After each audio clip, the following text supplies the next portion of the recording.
Hello everyone, welcome back to my channel. मैं रीना सिंह और इस वीडियो में मैं कक्षा 11 और 12 से हिंदी की पुस्तक अभिव्यक्ति और माध्यम से कैसे बनती है कविता ये मैं बताऊंगी। कई सारे बच्चों को इसमें बहुत सारा कन्फ्यूज़न है कि इस तरह पे कैसे जो प्रश्न बनेंगे उसका कैसे उत्तर दिया जा सकता है। तो यहाँ स्टार्टिंग में ही इस पृष्ठ पे देखिए कि किस तरह से इस पाठ में प्रश्न बनते हैं कि कविता क्या है, कविता कैसे बनती है और कविता में शब्दों का चयन कैसे होता है, कविता में बिंब और छंद क्या है, कविता की संरचना क्या है और कविता के घटक क्या हैं।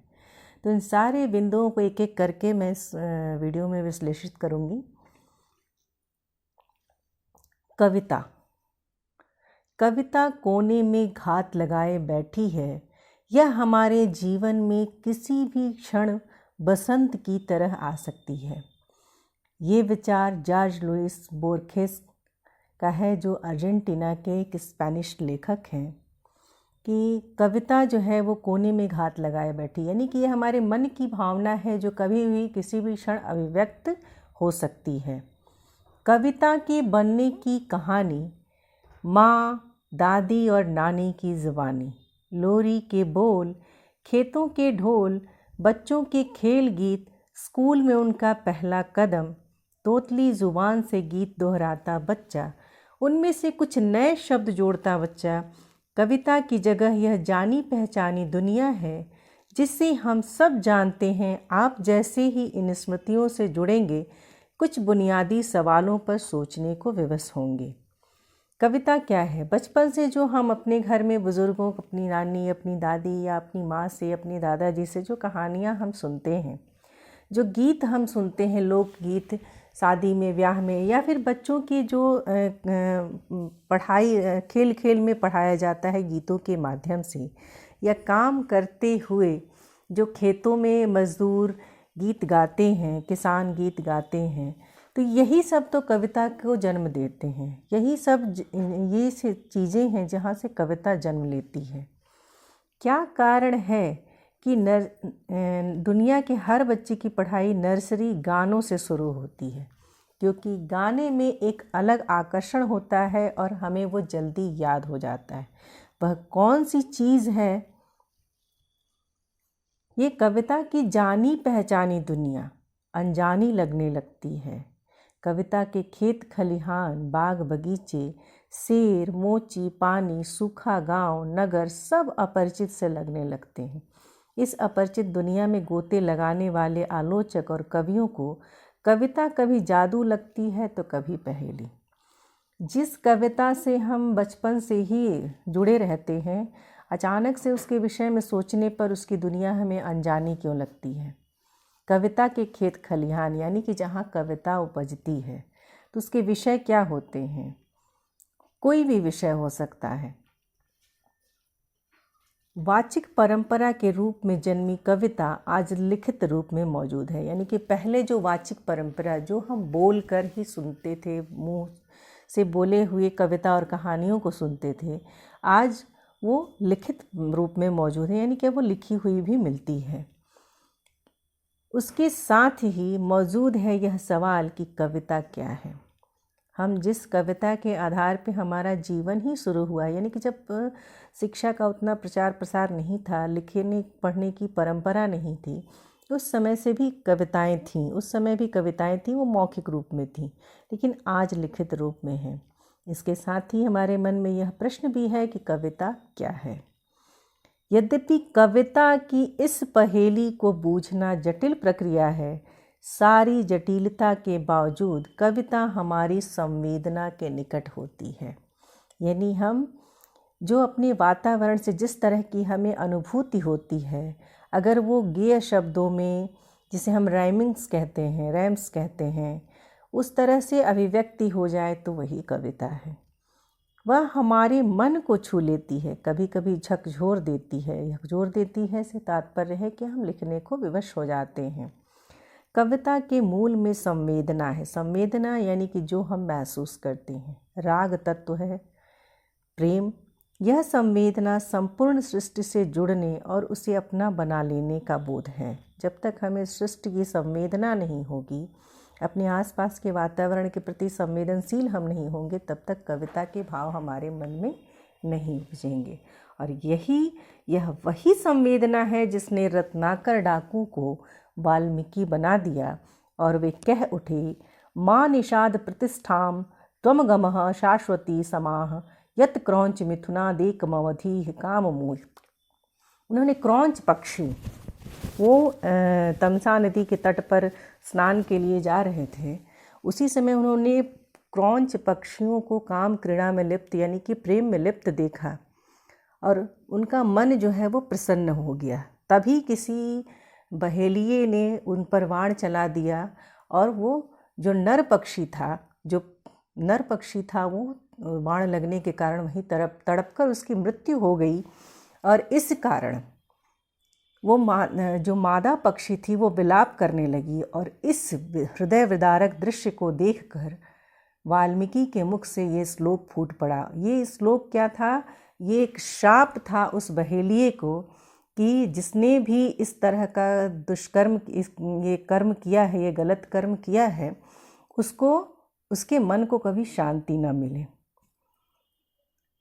तो ये पहला श्लोक माना जाता है साहित्य का। इसी तरह सुमित्रानंदन पंत ने भी कहा है कि वियोगी होगा पहला कवि, आह से उपजा होगा गान, उमड़ कर आँखों से चुपचाप बही होगी कविता अनजान। यानी कि जिसके वो जो पहला कवि होगा वो निश्चित ही वियोगी होगा, क्योंकि दर्द से ही कविता का, इसके मन में किसी बात का कष्ट होगा, उस कष्ट के कारण ही कविता का जन्म हुआ। कविता की अनजानी दुनिया का सबसे पहला उपकरण है शब्द, यानी कि शब्द ही वो पहले सीढ़ी है जिससे कविता का निर्माण होता है। शब्दों से मेल जोल कविता की पहली शर्त है। इस संबंध में अंग्रेजी कवि W.H. आर्डन ने भी यही कहा है कि प्ले विद द वर्ड्स, यानी आरंभ में शब्दों से खेलना सीखें। इसी को एक उदाहरण से स्पष्ट किया गया है। कल्पना करें कि आप स्कूल के विद्यार्थी हैं, कक्षा में बैठे सभी सहपाठी आपसे अपरिचित हैं, अनजान हैं। जैसे ही आप खेल के मैदान में पहुंचते हैं तो सारे अपरिचित विद्यार्थी आपके मित्र बन जाते हैं। यही फैक्टर कविता में भी काम करता है कि शब्दों के साथ भी ऐसा ही होता है। शब्दों से खेलना, उनसे मेल जोल बढ़ाना, शब्दों के भीतर सदियों से छिपे अर्थ की परतों को खोलना। एक शब्द अपने भीतर कई अर्थ छिपाए रहता है, कुछ इंटरनेट की तरह। जैसे इंटरनेट में हम एक चीज़ खोजते हैं, उससे जुड़ी कई चीज़ें हमें मिल जाती हैं। इंटरनेट से जुड़ना ज्ञान विज्ञान की नई दुनिया से जुड़ना है। शब्दों से जुड़ना कविता की दुनिया में प्रवेश करना है। आपने देखा होगा कि बच्चे खेल खेल में गीत रच डालते हैं। दरअसल रचनात्मकता सबके अंदर होती है। शब्दों को जोड़ना तुकांत के साथ ही, तुकबंदी के साथ ही कविता की रचना होती है। उसे तराशने की ज़रूरत है। तुकबंदी के प्रयास में लगे धीरे धीरे उनकी रचनात्मकता आकार लेने लगती है। जैसे बच्चे खेल खेल में बोलते हैं, आपको भी याद होगा बचपन की सब खेल में कैसे आप गाते थे, कविताएं कहते थे, घो घो रानी कितना पानी, या अक्कड़ बक्कड़ बम्बे वो 80-90 पूरे 100 में लागा धागा चोर निकल कर भागा। देखिए कैसे ये सारी पंक्तियों में कैसी तुकबंदी है, और ऐसे ही तुकबंदी से ही कविता बनती है, रचनात्मकता आती है। अब आपको याद होगा कि आपके कक्षा 12वीं की पुस्तक में जो एक सह पुस्तिका है, उसमें एक कहानी है जूझ। कैसे वो छोटा बच्चा अपने शिक्षक के संपर्क में आने के बाद शब्दों को जोड़ते तोड़ते, बनाते बिगाड़ते वो कैसे कविताओं की रचना करने लगता है। तुकबंदी के साथ साथ वो कविताओं की रचना करने लगता है। बिंब और छंद आंतरिक लय हैं, कविता को इंद्रियों से पकड़ने में सहायक होते हैं। हमारे पास दुनिया को जानने का एकमात्र सुलभ साधन इंद्रियां ही हैं, यानी कि हम अपने सेंस ऑर्गन से ही दुनिया के संपर्क में आते हैं। जो देखते हैं, सुनते हैं और महसूस करते हैं। बाह्य संवेदनाएं मन के स्तर पर बिंब के रूप में बदल जाती हैं। कुछ विशेष शब्दों को सुनकर अनायास मन के भीतर कुछ चित्र कौंधने लगता है। चित्र कौंध जाते हैं। बिंब यानी कि चित्र, ये स्मृति चित्र ही शब्दों के सहारे कविता का बिंब निर्मित करते हैं। देखिए, एक बहुत अच्छा उदाहरण सुमित्रानंद पंत का है। उनकी कविता में वो संध्या के बाद की पंक्तियों को देखना है कि तट पर बगुलों सी वृद्धाएं विधवाएं जप ध्यान में मगन, मंथर धारा में बहता जिनका अदृश्य गति अंतर रोदन। अब यहाँ देखिए कि किस तरह से इस बिंब विधान के माध्यम से कविता को चित्रात्मक शैली में महसूस करा दिया है कवि ने कि तट पर बगुलों सी वृद्धाएं, बगुलों सी यानी कि बगुले कैसे होते हैं? सफ़ेद। और विधवाएं कैसा पहनती हैं? वृद्ध विधवाएं सफ़ेद कपड़े। अब तो ये सब चीज़ें ये रूढ़ी टूट रही है समाज की, ये अच्छा भी है, लेकिन पहले ऐसा था। ऐसे रूढ़ियों में जकड़ा समाज तो था, विधवाओं के लिए अलग नियम थे। तो उस समय की ये रचना है। कवि कैसे कहता है कि बगुलों सी वृद्धाएं, यानी कि बगुले जो हैं वो सफ़ेद, अगर सफ़ेद होते हैं और एक पंक्ति में बैठे जैसे दिखते हैं, वैसे ही वो विधवाएं, वो वृद्धाएं दिख रही हैं सफ़ेद वस्त्र में। मंथर धारा में बहता जिनका अदृश्य गति अंतर रोदन, यानी कि जिस घाट पे वो बैठी हैं, जिस नदी के किनारे या गंगा के किनारे वो बैठी हैं, वहाँ वो जो पानी बह रहा है, वो पानी किसका प्रतीक है? उनके हृदय के कष्ट का, उनके रोदन का प्रतीक है। तो इस बिंब विधान के माध्यम से कवि ने पूरा चित्र जो है वहाँ का उपस्थित कर दिया है। तो ऊपर की पंक्तियों में ये देखें कि बगुलों सी वृद्धाएं, यानी कि बगुले का आकार, उसकी सफ़ेदी और वृद्ध विधवाओं के घुटे तथा उनके सफ़ेद वस्त्र एकाकार हो जाते हैं, यानी कि पूरा वो चित्र जो है हमारी नज़र के सामने उपस्थित हो जाता है। सुमित्रानंदन पंत ने कविता के लिए चित्र भाषा की आवश्यकता पर बल दिया है, क्योंकि चित्रों या बिंबों का प्रभाव मन पर अधिक पड़ता है, यानी कि उसको समझने में सहजता होती है। दृश्य बिंब अधिक बोधगम्य यानी कि समझने में आसान होते हैं, क्योंकि देखी हुई हर चीज़ हमें प्रभावित करती है। कविता की रचना करते समय शुरुआत में धीरे धीरे दृश्य और श्रव्य बिंबों की संभावना तलाश करनी चाहिए।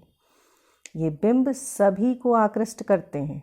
इसलिए किसी विचारक ने यह कहा था कि कविता ऐसी चीज़ है जिसे 5 ज्ञानेंद्रियाँ, यानी कि स्पर्श, स्वाद, दृश्य, घ्राण, श्रवण रूपी 5 उंगलियों से पकड़ा जाता है। जिस कवि में जितनी बड़ी ऐन्द्रिक पकड़ होती है, यानी कि जिसका सेंस ऑर्गन्स अच्छा होता है, अच्छा से मतलब है कि जिसकी संवेदना शक्ति सबसे ज़्यादा होती है, वह उतनी ही प्रभावशाली कविता रचने में समर्थ होता है।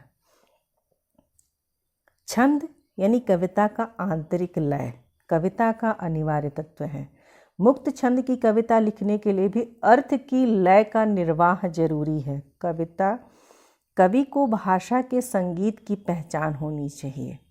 इसके साथ ही कविता के लिए कुछ प्रमुख घटक हैं, जैसे कविता भाषा में होती है, इसलिए भाषा का सम्यक ज्ञान जरूरी है। अगर आपको किसी भाषा में कविता रचनी है तो जिस भाषा में कविता रचनी उस भाषा का पूरा ज्ञान आपको होना चाहिए। भाषा शब्दों से बनती है और शब्दों का एक विन्यास होता है जिसे वाक्य कहा जाता है। भाषा प्रचलित एवं सहज हो पर संरचना ऐसी कि पाठक को नहीं लगे। ये भाषा प्रचलित यानी कि जो प्रचलन में हो, लोगों के समझ में आसानी से आए, सहज हो, आसान हो, लेकिन संरचना ऐसी कि पाठक को नहीं लगे, नहीं उसमें कुछ नयापन होना चाहिए।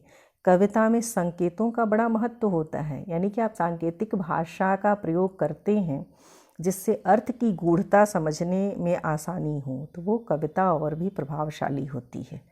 इसलिए चिन्हों, यहाँ तक कि 2 पंक्तियों के बीच का खाली स्थान भी कुछ कह रहा होता है। वाक्य गठन की जो विशिष्ट प्रणालियाँ होती हैं उन्हें शैली कहा जाता है। इसलिए विभिन्न काव्य शैलियों का ज्ञान भी ज़रूरी है। छंद के अनुशासन की जानकारी से होकर गुजरना एक कवि के लिए ज़रूरी है, तभी आंतरिक लय का निर्वाह संभव है। कविता छंद और मुक्त छंद दोनों में होती है। छंदोबद्ध कविता के लिए छंद के बारे में बुनियादी जानकारी आवश्यक है। मुक्त छंद में लिखने के लिए भी इसका ज्ञान जरूरी है। अगर हम मुक्त छंद में भी कविताएं लिखते हैं तभी भी हमें छंदों का ज्ञान होना चाहिए। तो चूँकि आज की डेट में तो छंद मुक्त रचनाओं का ही प्रचलन है। कविता समय विशेष की उपज होती है, यानी कि जिस समय जिस तरह की परिस्थितियां होती हैं वही कविता में झलकती हैं। कहा भी जाता है कि साहित्य जो है वो अपना समकालीन इतिहास होता है, समकालीन परिस्थितियों का दर्पण होता है। उसका स्वरूप समय के साथ साथ बदलता रहता है। अतः किसी समय विशेष की प्रचलित प्रवृत्तियों को ठीक ठीक जानकारी भी कविता की दुनिया में प्रवेश के लिए आवश्यक है। कम से कम शब्दों में अपनी बात कह देना और कभी कभी तो शब्दों या तो वाक्यों के बीच अनकही छोड़ देना कवि की ताकत बन जाती है। यानी कि कुछ पंक्तियों में हम क्वेश्चन मार्क लगा के या प्रश्न में या डॉट डॉट करके छोड़ देते हैं, यानी कि हमें उसका वो समझाने पे हम जोर देते हैं समाज। इसके साथ ही ये वीडियो समाप्त होता है। अगर किसी तरह का इसमें डाउट हो तो आप ज़रूर पूछें कमेंट बॉक्स में कमेंट करके। ये सारे प्रश्नों के आधार मैंने आपको अभी ये बताए थे स्टार्टिंग में ही। That's all, thank you.